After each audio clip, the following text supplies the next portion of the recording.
Para pacificar o país, o senhor anistiaria o presidente Jair Bolsonaro? Nenhum país que não esteve em guerra perdeu tanta renda como o Brasil perdeu ali entre 2014, 15 e 16. Ou seja, a fórmula, aparentemente, não funcionou. O senhor vai insistir nela? A ideia de que o Estado seria um grande indutor do crescimento através de volumosos investimentos e papel dos bancos públicos, essa ideia acabou no maior desastre econômico brasileiro do século. Vamos ver o que aconteceu nesse período, logo depois que o senhor teve 2 mandatos, depois veio Dilma. Nós tivemos, como o senhor descreve, uma política voltada para criar superávites primários, ou seja, a capacidade de pagar, de criar o superávit sem considerar o pagamento de dívida. Isso foi se deteriorando já no seu 2º mandato. As propostas, são os números, eu não vou brigar com o IBGE. Mas me deu os números. Não, os números são. O senhor passou de 3,5% de superávit primário para um déficit de 4,5% ao final do governo Dilma. Não é verdade. Essa não é verdade. Ok, a gente checa. Eu tive o prazer de indicar 6 membros para a Suprema Corte. O senhor se arrependeu de alguma Não me arrependo nenhum. Não me arrependo porque eu nunca indiquei alguém para a Suprema Corte para depender de favor deles. Eu indiquei pelo currículo, pela competência das pessoas e ele foi referendado pelo Senado.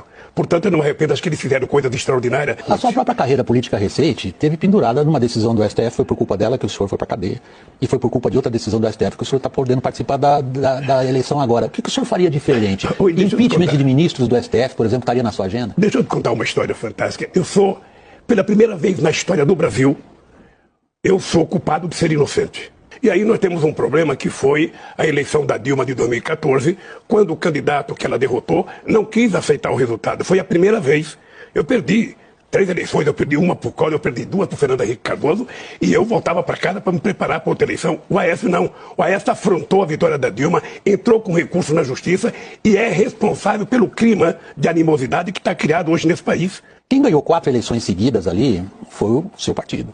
Quem tinha a caneta ali, nós estamos falando até 2014, para gerar um clima assim ou assado, era o seu partido. O senhor está atribuindo uma essencial mudança de clima político a alguém que tinha o direito de pedir a contagem de votos. Não, as coisas começaram a mudar depois de 2014 e depois do golpe que deram contra Dilma Rousseff.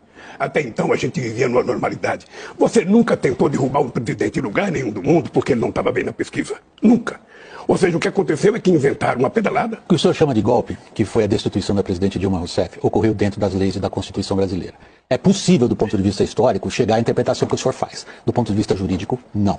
A outra colocação que o senhor faz a respeito de quem são os responsáveis pelo clima atual, a gente pode, de novo, do ponto de vista histórico, debater e debater durante um longo tempo. Mas eu queria voltar a um ponto que o senhor mencionou, a respeito dos instrumentos, e quando o senhor se referiu aos acontecimentos de corrupção no seu governo, imediatamente o senhor abordou o que tem sido sua recorrente argumentação, mostrando todos os instrumentos que levaram à descoberta de um esquema de corrupção inédito.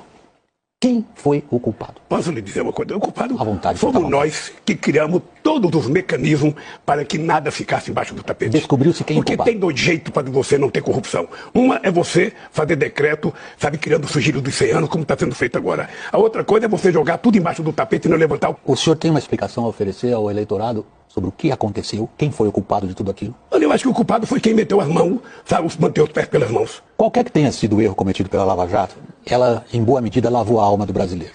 Ela levou poderosos à cadeia. Ela descobriu e enunciou esquemas de corrupção inéditos no seu alcance e na sua profundidade e na sua ramificação. Isso ocorreu no seu período ou no período do seu partido. Agora a pergunta é a seguinte: parece razoavelmente provado que boa parte da capacidade de competição dessas empresas, por exemplo, as empreiteiras, se dava por serem beneficiadas por um esquema de corrupção. E é importante dizer para você que quase todo mundo foi condenado, foi solto e saiu com muito dinheiro. Porque a delação premiada foi com que muita gente ficasse rico. Logo no seu primeiro mandato, o senhor teve de enfrentar a questão do mensalão.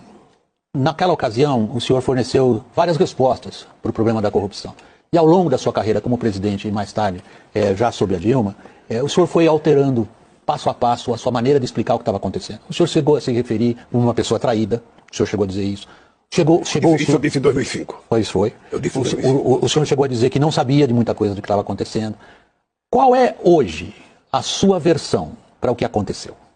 Veja, a minha versão é que algum diretor da Petrobras que reconheceu que roubou, pagou o preço. Tá? Eu não posso dizer que não houve corrupção se as pessoas delataram. Se o Sérgio Cabral, no Rio de Janeiro, reconheceu que fez o erro que ele fez, se outros denunciaram, sabe, de que receberam favor de empresa, essa gente cumpriu uma pena. O senhor tem uma longa trajetória política e uma grande sabedoria popular que o senhor traduz em frases políticas. Talvez a mais famosa em relação ao contexto que o senhor acabou de abordar foi de um ex-presidente da Câmara dos Deputados, que dizia assim: eu quero uma diretoria na Petrobras, mas eu quero uma diretoria que fura poço.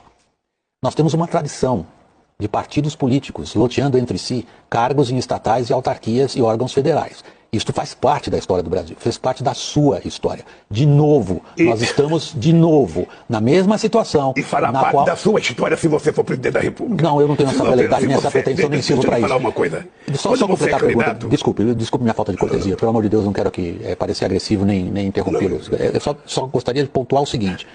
Sim, houve loteamento político nas diretorias da Petrobras. O senhor não sabia disso? Deixa eu lhe falar uma coisa. Acontece na democracia de qualquer país do mundo. Quando você ganha uma eleição, você faz uma composição para ganhar as eleições. O STF, um super protagonista. O Legislativo partiu para cima do presidente e lhe tirou grande parte dos poderes. Agora, o ponto que eu gostaria de abordar, nesses 20 anos, quebrou um contrato social brasileiro. O contrato social brasileiro foi: vamos construir um estado de bem-estar social. Para isso nós temos que promover gastos públicos e nós quebramos. Nós não conseguimos montar um estado de bem-estar social ao longo desses 20 anos. O que o senhor pretende, por exemplo, e tem trazido a público em termos de programas de transferência de renda, valorização do salário mínimo, de onde o senhor vai buscar recursos? Não fale isso comigo, não. Deixa eu te falar uma coisa. Hoje, você já parou para pensar quanto que é a dívida pública dos Estados Unidos? Quanto que é a dívida pública da Inglaterra? Quanto que é a dívida pública da Itália? Quanto que é a dívida pública do Japão? Olha, não tem problema você ter uma dívida se você tiver capacidade de fazer essa dívida para fazer investimento e não para fazer custeio. Você está lembrado do meu discurso quando eu ganhei em 2003? Se quando terminar o meu mandato, todo brasileiro estiver tomando café, almoçando e jantando, eu já cumpri a missão da minha vida. E hoje nós temos 33 milhões de pessoas passando fome, nós temos 105 milhões de pessoas com algum problema de deficiência alimentar e nós precisamos cuidar disso. Há um setor importantíssimo da economia que é a hora da gente abordar agora, que é a produção de grãos e proteínas. O Brasil se tornou um campeão, uma enorme potência nesse setor.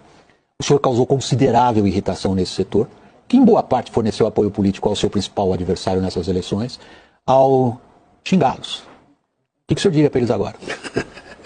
Eu diria o seguinte: nunca o agronegócio teve tanto financiamento como no governo do PT. Nunca. O problema dele conosco hoje é porque ele sabe que no governo do PT não vai ter desmatamento na Amazônia. O senhor considera o agro responsável pelo desmatamento? Eu conheço as pessoas de responsáveis do agro.